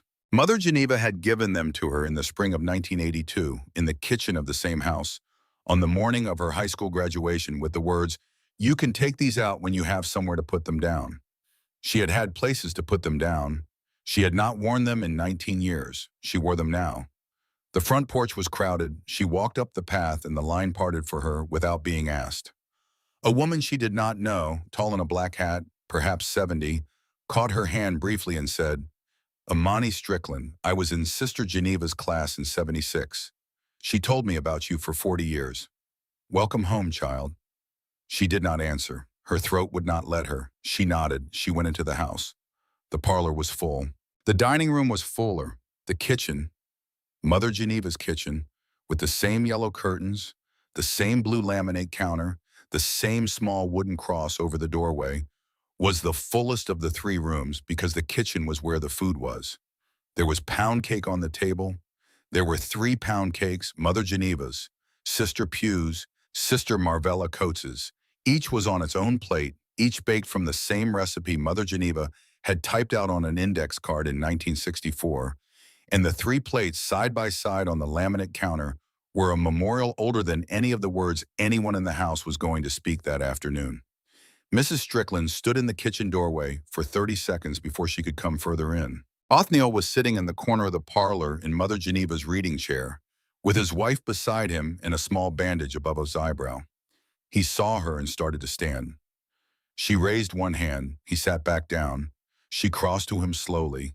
She took the chair beside the chair. She did not speak. She and Othniel sat together for 90 seconds without saying anything while the wake went on around them. Voices in the dining room, plates being passed in the kitchen, a small child's laugh from the back porch, the soft sound of a hymn being hummed slightly off-key by a woman in the hallway. Pastor Tremblay came in from the front. She crossed the parlor. She stood in front of Mrs. Strickland's chair. She placed one hand on Mrs. Strickland's hand and the other on Othniel's hand, and she said very softly, "She would have been so glad to see you both in this room together." Then she straightened and she went back to the front porch, and the wake continued. At 5:40 p.m., while the deacons were beginning to move chairs from the dining room out onto the front lawn for the overflow of mourners, a man in a brown UPS uniform stepped onto the front porch with a clipboard and asked for Mr. Quincy, the deacon. Othniel got up to meet him. Mrs. Strickland watched from the parlor. The courier was not UPS. The clipboard was real, but the box he was holding was not a box. He had a folded letter inside the box, and he handed the letter to Othniel directly, and he asked Othniel to sign for it on the second-to-last line of the clipboard. Othniel did not sign the second-to-last line. He had been a deacon for 31 years, and he had received many things on porches in his lifetime, and he knew what a federal envelope looked like even when it was wearing a brown shirt. He took the letter without signing. He stepped back into the house. He closed the front door. He brought the letter to Mrs. Strickland. She read it standing. It was 3 lines long. It was unsigned. It was from a working group whose existence was not, on the date of October 12th, 2024, a public matter. She folded the letter into her satchel. She kissed Othniel once on the cheek, the second touch of the day, and she walked out of the parlor and out the front door and down the path past the line of mourners to her rental at the curb. She left the wake at 6:58 p.m. She drove east on Route 234 in the fading afternoon light. She drove past 2 churches and 1 fire station in the long low fence line of the federal Manassas National Battlefield Park. She turned south on I-66. She drove for 19 miles in the slow lane at exactly the posted limit, and she watched her rearview mirror. By exit 55, she had identified the tail. It was a gray Ford Fusion with municipal plates, 4 cars back, switching lanes when she switched, and matching her speed to within 2 miles per hour for a period of 7 minutes. The driver was male, alone, and wore a baseball cap. She did not know on the drive that the driver was Officer Travis Bly of the Bristow PD, off shift, in his personal vehicle, having received a phone call at 4:10 p.m. from Detective Errol Matheson asking him, as a personal favor brother to brother, to see where she lays her head tonight. She did not need to know. She knew enough. She took the exit for Tyson's Corner. She drove past 3 exits she had no intention of using. She turned into the parking garage at the Embassy Suites Tyson's. She took the ramp up to the 2nd level. She parked in space 218, which was the space her hotel reservation had been linked to in advance. And she got out of her car and stood at the rear bumper for 15 seconds. The Ford Fusion did not pull onto the 2nd level for 40 seconds. When it did so slowly. The driver pulled into a space in the row opposite hers, 3 slots down. He turned the engine off. He sat in the driver's seat. He did not get out. Mrs. Strickland walked toward the elevator bank slowly, with her satchel over her shoulder. The elevator bank was at the far end of the garage level, past a concrete pillar in a small recessed alcove that housed an emergency exit door. The garage was dim, fluorescent lit, half empty on a Saturday evening. The only sound was the faint thrum of the ventilation system and the distant hum of the highway. 2 men stepped out from behind the pillar. They had been waiting in the alcove. Neither was Bly. Bly had been the lookout. The 2 men in the alcove were, by their build and by their stance, and by the way one of them was standing with his weight on the balls of his feet, off-duty, civilian, and there to do something more than talk. The taller man stepped out first. "Mrs. Strickland." She did not stop walking. She kept her pace exactly as it had been. She kept her eyes on the elevator doors at the far end of the garage. She let her right hand drift, very slightly, away from her body. Hey, we need a word." "You do not. You don't get to walk past us, ma'am. We've been driving for an hour." The shorter man stepped out behind the taller one and moved at an angle to her left, cutting off the line to the elevator. She stopped. She set her satchel down on the concrete slowly by her right foot. "Gentlemen, I am going to ask you exactly once to step back." The taller man laughed. The laugh was the same shape Halsey's had been at the cemetery. Short, ugly, dismissive. "Lady, you don't..." He moved. He came at her with his right hand open, palm out, in the way a man comes at a woman when he intends to push her against the pillar. Not a punch, not a strike, but a shove with the body weight of a man who outweighed her by 50 pounds behind it. And the shove was the kind of shove that, if it had landed, would have put her against the concrete with her shoulder blade taking most of the impact and her head taking a noticeable share. It did not land. She stepped, not back, but forward, into the inside of his outstretched arm. His hand passed over her left shoulder. Her left hand caught his wrist as it went past. Her right hand caught his elbow from underneath. Her hip dropped, her foot pivoted, and the man who had been moving forward with 50 pounds of advantage became, in the space of 1 heartbeat, a man whose forward momentum was his own problem and whose right shoulder was in the precise position from which his entire body could be guided downward and to her left, around the small fulcrum of her hip, into a controlled landing on the concrete, face down, with his right arm folded behind his back and her knee on his shoulder blade.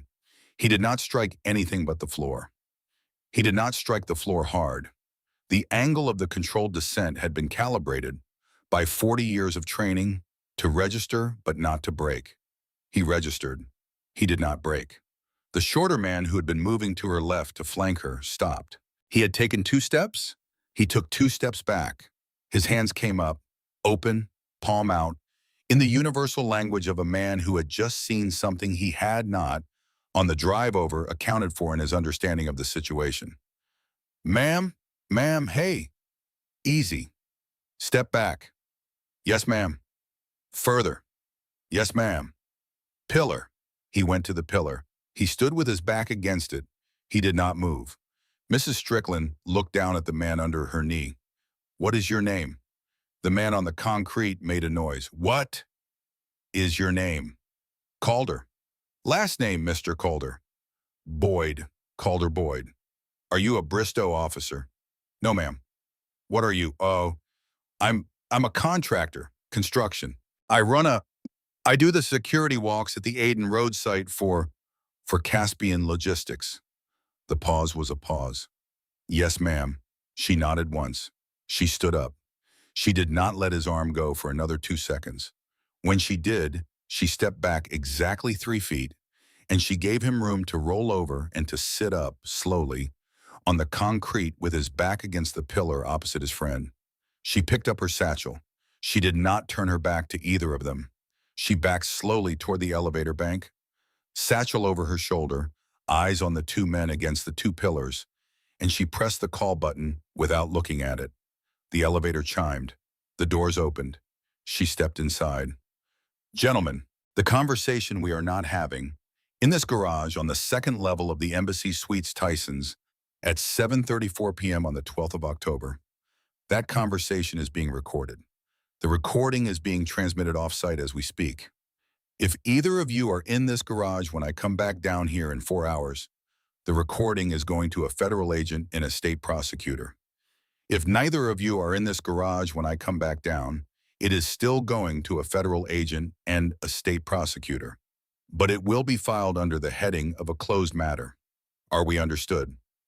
Calder Boyd nodded. The shorter man nodded. Good evening. The doors closed. The elevator went up. She was alone in it for the 4 floors to her room. She did not look at her reflection in the elevator's brass panel. She did not lift her chin to check her hair. She did not adjust her pearls. She put her hand into her satchel and she found the small black recording device that had been running for the entire encounter, a unit smaller than a pack of gum with a single LED that had not blinked off since she had set her bag down, and she switched it off. She opened the door of her hotel room. She closed the door. She stood with her back against it for 10 seconds. Then she walked to the bed and she sat on its edge and she put her hands over her face. And for the first time since 6 a.m. on the morning of the 12th, she allowed herself to make one small sound, just one, into the palms of her hands. Then she lifted her face. Then she went to work. She made the call at 7:51 p.m. Vandermeer answered on the 2nd ring. Strickland. Peter, the garage is on tape. 2 men, one with a name. Calder Boyd. He says he runs site security for Caspian's Aden Road project. The lookout who tailed me from Bristow drove a gray Ford Fusion, partial plate Hotel Yankee 39er, municipal. Bly, Travis Bly. I have been on him for 30 minutes. How? Mathewson's department phone pinged 2 towers between 4 and 5 p.m. The 2nd number on the call register at 4:10 was Bly's personal cell. I have a sealed warrant out of ED Vikaveme for the call content as of 15 minutes ago. Speed. Bridget moved. She had a magistrate at her son's soccer game. Bridget owes that magistrate a coffee. Bridget has never owed anyone a coffee. True. A pause. Ma'am. Peter. Boyd is the 2nd link. Halsey is the 1st link. Bly is the 3rd link. We have 3. We need 5 before we move. 3 is enough for an emergency referral to the Inspector General. 3 is not enough for an indictment. Get me 5 by Monday. Working on it. And Peter. Ma'am, the people coming for me tonight, are they a Bristow problem or a federal one? They are getting there, ma'am. Stay close. I am close. I have a room 2 floors down in this hotel. I checked in undercover. I am eating a cold sandwich in the dark. Eat the sandwich, Peter. Yes, ma'am. Strickland out. Vandermeer out. She set the phone down on the bedside table. She looked at the bedside table for a long second. Then she stood up and she walked to the desk by the window and she opened the laptop she had carried in her satchel and she went to work the way a person works when there is more to do than there is night to do it in. She worked for 3 hours and 40 minutes. She drafted in that time a 6-page memorandum on the timeline of the morning with citations to 7 federal statutes, 4 Virginia statutes, 2 Army regulations, and 1 section of the Code of Federal Regulations that very few people in the civilian world had occasion to read. She drafted separately A one-page outline of a meeting she expected to convene at the United States Attorney's Office in Alexandria on Monday morning. She listed the people she wanted at the meeting. She listed the people she did not want at the meeting. She listed the people who she expected would try to be at the meeting and who would have to be politely kept out. She drank water. She did not eat. At 11:58 p.m., she closed the laptop. She did not turn the desk lamp off. She left it burning. She went to the bed. She lay on the comforter in her dress with her shoes off, and she slept for 3 hours and 7 minutes. At 8:12 p.m., in a different building 26 miles to the west, Detective Errol Matheson sat alone at his desk in the bullpen of the Bristow Police Department, with the lights off in the front of the room and the lights on in the small kitchen at the back, and a printed page in his hand that he had not, when he had started reading it 40 minutes earlier, expected to be holding. The page was a printout from the Virginia State Corporation Commission database. It listed the registered agent for Caspian Logistics, LLC. The registered agent was a man named Beal. The man named Beal shared an office at a single address in Reston with the registered agents of 3 other LLCs. One of those LLCs was Aiden Holdings. Aiden Holdings owned the property on which Caspian Logistics' field office sat. Aiden Holdings had been incorporated in May of the previous year by an officer of record whose name appeared on Matheson's screen in the small black font of a database his department did not pay for and that he had logged into using a friend's credentials. The name was Wendell Carruthers. Wendell Carruthers, Bristow Town Council, District 3. Matheson set the page down. He looked at the page. He looked at the page for a long time. He stood up. He walked to the kitchen. He poured himself a cup of coffee that had been on the warmer for 6 hours. He drank it standing up. He put the cup in the sink. He walked back to his desk. He sat down. He opened his department email. He started a draft. He wrote, "Captain, I think we need to talk before Monday." He stared at the draft for 90 seconds. He deleted the draft. He opened his personal email. He started a draft to an address he had not used in 4 years.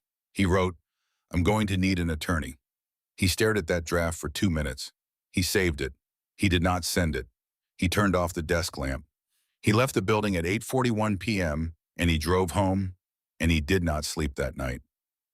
The men who are about to go to bed tonight are not going to sleep, and the woman they underestimated this morning is about to spend 12 hours doing the kind of quiet work that ends careers. And the careers in question are not the ones they would have guessed at 6 a.m. Stay with this story. The reveal is closer than any of them think. At 9:11 a.m. on Sunday the 13th, the lobby of the Embassy Suites Tysons was busy with a Sunday morning travel crowd. A line at the coffee bar, a small group of travelers checking out at the desk, a piano playing very softly in the corner. Mrs. Strickland came down the elevator at 9:15. She had slept 3 hours. She had been on calls until 2:50 a.m. She had taken a 6:30 conference call with 2 people in a building in Washington that did not, for the purposes of the conference call, exist on any letterhead.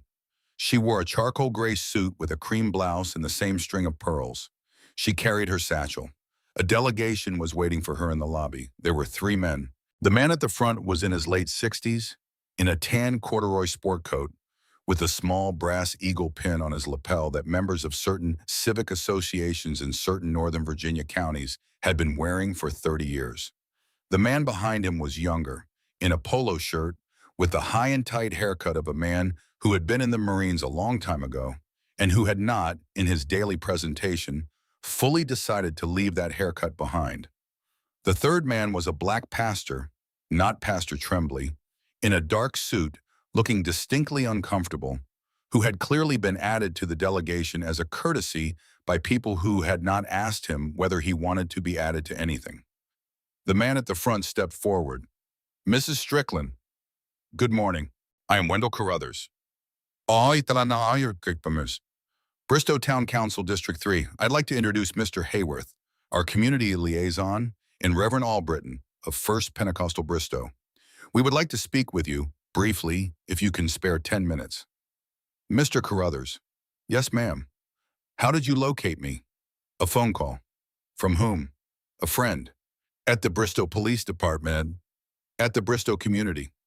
Mr. Carruthers, speak plainly. You are at my hotel. Speak plainly. He did not. He smiled. He gestured at a small grouping of armchairs by the piano.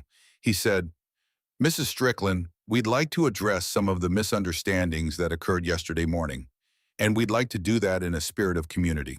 We feel, the community feels, that the events at the cemetery were unfortunate, and we don't want them to be misrepresented. Bristow is a small town. We take care of our own. We would like, if it's possible, to come to an understanding." An understanding of what? Of how the events of yesterday morning are characterized, going forward. Mr. Carruthers. Yes, ma'am. My phone is recording. Excuse me? My phone in my left hand is recording. It has been recording since the elevator opened. I am stating this for the record, in the lobby of the Embassy Suites Tysons, in the presence of Mr. Hayworth, Reverend Albrechten, and the 2 hotel staff at the front desk, who are visible to the camera. You came to my hotel on a Sunday morning with 2 men to ask me to characterize an unprovoked assault on me at my godmother's grave in a manner that you and your associates find more comfortable. I am declining your invitation. I am asking you, on the record, to leave my hotel. Carruthers' jaw moved. Mrs. Strickland, that is not... Reverend Albritton. The pastor straightened. Yes, ma'am. Reverend, with respect, you did not know what this meeting was, did you? The pastor was quiet for 2 seconds. I did not, ma'am. You may go, Reverend. I bear you no ill will. I would suggest you be cautious about the company you keep on Sunday mornings. Reverend Albritton looked at Carruthers. He looked at Hayworth. He took 1 step backward, and then a second, and he turned, and he walked out of the hotel lobby, and he did not look back. Carruthers' face was now the color his face had not been when he had walked into the lobby. You will regret that, Mrs. Strickland. I do not regret things in lobbies, Mr. Carruthers. She did not raise her voice. She let the recording continue. She stood in the lobby with her phone held casually at her hip, the camera pointed at the carpet, the audio captured, the timestamp running, and she looked at Wendell Carruthers and Mr. Hayworth, and she waited. They left. They did not say good morning to her on the way out. She walked to the coffee bar. She ordered a black coffee. She paid in cash. The envelope arrived at the front desk at 9:48 a.m. It was hand-delivered by a uniformed federal courier in a Navy windbreaker. It bore no return address. It was addressed only to Strickland, guest. The desk clerk, a young woman whose name tag read Evangeline, checked the guest registry, found the name, and sent the courier to the small business center off the lobby where Mrs. Strickland was sitting in a leather chair with her coffee and her satchel and a folded newspaper open across her lap. The courier handed her the envelope. She signed for it. He left. She did not open the envelope in the lobby. She rode the elevator to her room. She closed the door. She sat on the edge of the bed. She held the envelope for a long second in 2 hands, the way a woman holds a thing whose contents she has been waiting on for 6 weeks. She opened it. Inside were 2 pages. The first was a single typed sentence on Department of Justice letterhead, on the line below the seal, in 12-point Times New Roman, signed by a federal agent whose name she had known for 17 years. It said, "We have him." The second page was a printed photograph. The photograph showed a man in his late 50s, in a Navy windbreaker, not unlike the courier's, walking down the front steps of the Bristow Town Hall on Friday afternoon, the day before the funeral. He was carrying a manila folder. He was talking on a cell phone. The angle of the photograph indicated it had been taken from across the parking lot with a long lens from a vehicle. The man in the photograph was Wendell Carruthers. The cell phone in his hand bore, in white lettering against a black case, the small visible sticker of a parking garage in Reston, Virginia, that her working group had been mapping for 3 weeks. The photograph had been time-stamped. The timestamp matched a phone call that had been placed at the same minute from the same cell tower to a number registered to Caspian Logistics, LLC. She looked at the photograph for a long time. She set both pages down on the comforter beside her. She picked up her phone. She dialed. Peter. Ma'am. I have it. I know. He is in the lobby of this hotel 40 minutes ago. I know that too. Then you also know what comes next. I do, ma'am. Tomorrow morning, 8 a.m. at the U.S. Attorney's Office in Alexandria. Bridget, you, me, the agent with the photograph, the recording from the parking garage. The recording from the lobby this morning. Everything we have on Caspian, everything we have on the Aden Road site, everything we have on the badge, we move. Yes, ma'am. And Peter, ma'am. I want a Bristow PD officer in the room, not Halsey, not Matheson, not Fenwick. The other one, the kid with the textbook restraint. Pace, yes. He will be there. Strickland out. Vandermeer out. She set the phone down. She walked to the window. She opened the curtain. The morning light was clean and gray and very still over the parking lot of the Embassy Suites Tysons. And somewhere down in the parking garage on the second level, 2 empty parking spaces had been roped off with crime scene tape since 7 a.m. by a federal agent who had not, when she had taken the call at 6:50, told the hotel manager which agency she worked for. Mrs. Strickland watched the morning for a long time. She had not yet decided whether tomorrow's meeting in Alexandria was going to be the meeting at which she surfaced. She had 96 hours. She had used 12 of them. She had 84 left. She intended to use all of them. She let the curtain fall. She turned away from the window.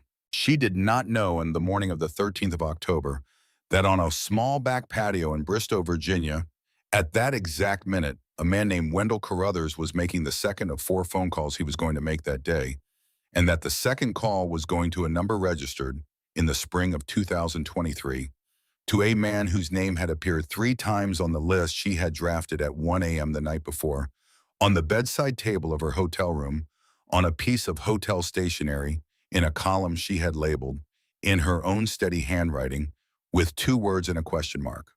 The 2 words were, "He knows." The question mark was the question of whether, by tomorrow morning at 8 a.m. in Alexandria, the answer to the question was going to still be unanswered. By tomorrow morning at 8 a.m. in Alexandria, it was not going to be. Thank you for taking the time to watch this video today. If you found the content helpful, please remember to like and subscribe so you won't miss our upcoming episodes. If you have any questions or suggestions, feel free to leave a comment below. We are always here to listen.